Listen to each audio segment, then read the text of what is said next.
Jadi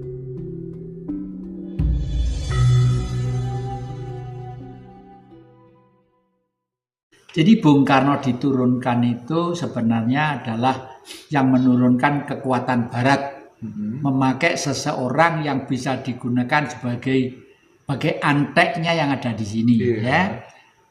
Karena apa? Karena orang Barat itu pada waktu itu yakin bahwa Bung Karno nanti akan memberi komando. Mereka sudah masuk dengan armada 7 kilo dari Cilacap, ya. Kalau Bung Karno memberi komando, akan membagikan senjata, Jawa Timur, Jawa Tengah dibagikan senjata supaya tembak-tembakan. Tapi ternyata Bung Karno tidak memberikan instruksi. Bung Karno justru pesan kepada bangsa ini, perjuangan melawan penjajah itu lebih gampang karena antara yang dijajah dan yang menjajah. Tapi perjuangan besok akan lebih sulit karena engkau akan berhadapan dengan bangsamu sendiri, gitu ya. Nah, oleh karena itu akhir-akhir ini ramai banget orang-orang bijak yang mulai menganggap pentingnya budaya, ya, bahwa suatu negara itu akan kuat kalau sudah budayanya itu kuat juga, ya, bukan agamanya tapi budayanya yang kuat itu. Ini akhir-akhir ini ramai diviralkan oleh tokoh-tokoh gitu. Kemudian terkait ini yang jadi mohon maaf, penguburan marhaenisme secara massal. Nah, mana itu? Ya itu. Jadi 65 itu target utama itu adalah marhaenisme. Bukan Pancasilanya. Kalau Pancasila itu masih filosofis. Filosofis itu sifatnya abstrak, ya. Masih khayalan. Khayalan saya akan membuat satu warung, ya. Warung ini supaya nanti itu hasilnya bisa untuk nyekolahkan anak. Itu kan khayalan. Belum tentu kalau bisa menyekolahkan, bisa mencerahkan itu.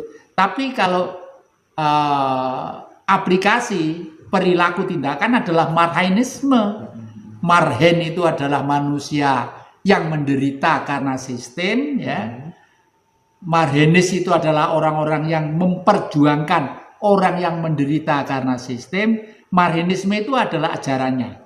Inilah yang dikubur habis.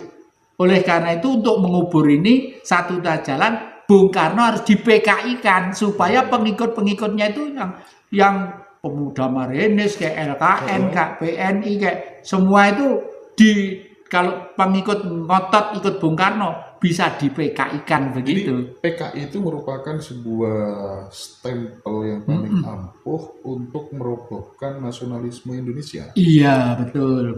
Tepat sekali istilah zaman, tepat sekali bahwa PKI itu adalah istilah yang sangat ampuh untuk meruntuhkan kondisi politik di Indonesia. Bahkan anehnya sekarang ini itu viral itu adalah rame lagi itu, ya. Ini menurut saya adalah pikiran-pikiran orang yang terlambat berpikir tentang politik saja. Karena situasinya sudah lain, ya. Lain dengan 65 sekarang ini. Lain sama sekali. Oleh karena itu adik-adik yang muda jangan cepat-cepat percaya dengan mereka-mereka itu. Karena mereka-mereka itu pakai cap itu akan mengarah intinya supaya negara Pancasila itu hancur. Intinya itu. Oke. Jadi sebenarnya yang melakukan pengusiran Bung Karno dari istana itu tidak lain dan tak bukan adalah ya orang-orang apa tuh namanya jenderal-jenderal bayaran atau orang-orang yang memang sudah di-set sama orang luar negeri atau gimana itu? Iya, betul. Jadi mereka itu sudah mempunyai daftar, ya. Ini yang bisa dipakai. Dan sekarang ini maaf loh, ya. Sekarang ini mereka juga diiming-imingi juga. Karena maaf kalau sudah yang namanya korp, ya. Korp itu misalnya didatangi seseorang tokoh. Mas, maaf ya. Ini dari orang tua-tua dari kesatuan politik saya kok sama itu patut untuk menjadi orang angkatan nomor 1 di Indonesia. Nanti itu gitu. Wah, itu udah disiapnya suatu saat kan dua pui atau gede dewe digepui paribasane seperti itu, ya. Ini. Sekarang mohon bagaimana kisah Eyang Jati melakukan perlawanan terhadap Orde Baru gitu. Ini mungkin barangkali sudah masuk jadi anggota partai politik, ya kan? Terus sama yang paling penting lagi terkait dengan menjadi anggota pelawak dan menjadi penyiar radio Mbah Gondo di RRI. Nah, 2 hal itu mohon diceritakan. Ya. Nah, gimana ya? Jadi saya itu pejuang yang telaten. Karena pada waktu itu mengingat Bung Karno diusir oleh Orba ya, lalu tersiksa dalam hidupnya, dalam batin saya, yo besok musuhmu aku. Nah gitu. Tapi dalam batin musuhmu aku gitu. Nah untuk itu saya mencoba gremet. Bagaimana caranya? Sekitar tahun 70 berapa, kira-kira 10 tahun. Saya itu siaran di RRI sendiri. Tiap jam 5 pagi bangun ya. Sampai jam 6 siaran sebagai Mbah Gondo. Mungkin saya coba sedikit teknisnya ya. Saya tuh watuk-watuk gini. Ayo nger kene anak putu kene padha nglumpuk kene bawa kuncung ayo rene wis padha maem apa durung iki wayahe ujian lho Nduk le ayo ujian ya. Jadi seperti itu 10 tahun dan saya maaf ini bukan kok saya menuntut enggak ya karena itu sudah niat dan dharma saya 1 sen pun tidak pernah dapat apa-apa. Senang saya, gambar saya waktu sebagai Mbah Gondo itu sekarang dipasang di RRI sebagai gitu ya. Ngene suwenengku setengah mati. Itu setelah itu untuk apa? Lalu saya mulai ada rencana untuk masuk salah satu departemen, yaitu departemen penerangan. Kenapa kok saya milih penerangan? Karena saya itu seorang dalang, ya, seorang dalang yang tugas saya itu memang ngomong sekaligus ngomong, kali lagi ngomong lah gitulah. Di penerangan itulah waktu itu di penerangan Kota Malang ini. Nah, ketika itu semangat saya sebagai perlawanan tetap ada. Saya buktikan dengan apa?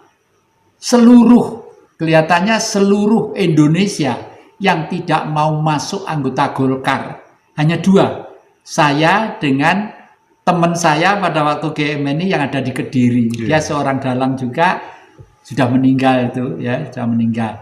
Lalu sampai pimpinan negara itu bingung terhadap saya itu ya.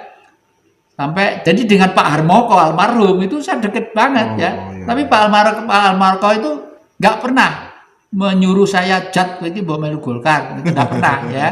Ya sering pergi ke Malang, sering saya diajak ke daerah pulau-pulau yang lainnya untuk menerangkan ini itu. Itu Pak Harmoko. Suatu saat karena Pak Harmoko terlalu sabar terhadap saya, lalu Menteri Penerangan diganti seorang jenderal ya. Ali Murtopo siapa itu namanya itu. Diganti itu. Terus datang ke Malang.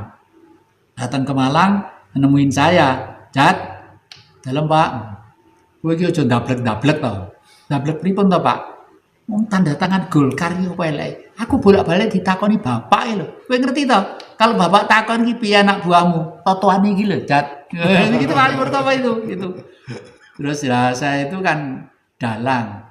Terus favorit saya waktu dalang masih muda itu siapa? Petro, favorit saya itu, Petro. Saya jadi Petro waktu itu. Pak Ali Murtopo saya tipu gini. Pak, mohon maaf ya Pak ya. Saya itu istri saya itu cantik, pipinya deki, rambutnya ngandan-ngandan. Itu orang dari Sumeneb sana gitu orang dan rambutnya panjang idola saya Pak seperti Sembodro.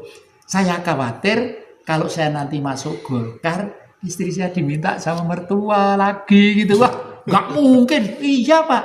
Karena mertua saya Raden Panji Ahmad Sutikno itu adalah beliau itu senang ngambil menantu saya karena saya pinter dalang, saya mimpin organisasi pemuda Marhenes, mimpin ini gitu ya.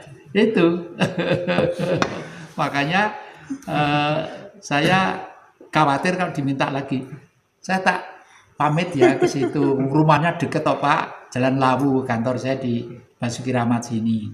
Ya wes tak tunggu. Aku nggak mulai loh ya, aku tidur neng hotel Pelangi, saya aku rene gitu. Nggih Pak. Terus saya tidak ke mertua, ke siapa? Ke kantor PDI. Kantor PDI. Waktu itu yang memimpin Pak Deni Arianto. Mas, aku sama dua ini aku sendowo foto 34 sama dia ini kartu PDI. Duh, Sampeyan pegawai negeri loh Mas. Gak apa-apa Pak sih, ya apa-apa wis iku kok gawe nedok gitu. Besok pagi di kantor itu udah waduh wartawan rame deh buat waduh nggo kamera ini gitu. Bayangan Pak Ali Murtopo, saya tuh buka sebagai anggota Golkar gitu. Terus saya bilang gini, Pak, saya sudah terlanjur ikut ini tuh Pak, apa boleh ikut yang lainnya? Loh kapan itu? Ya kemarin.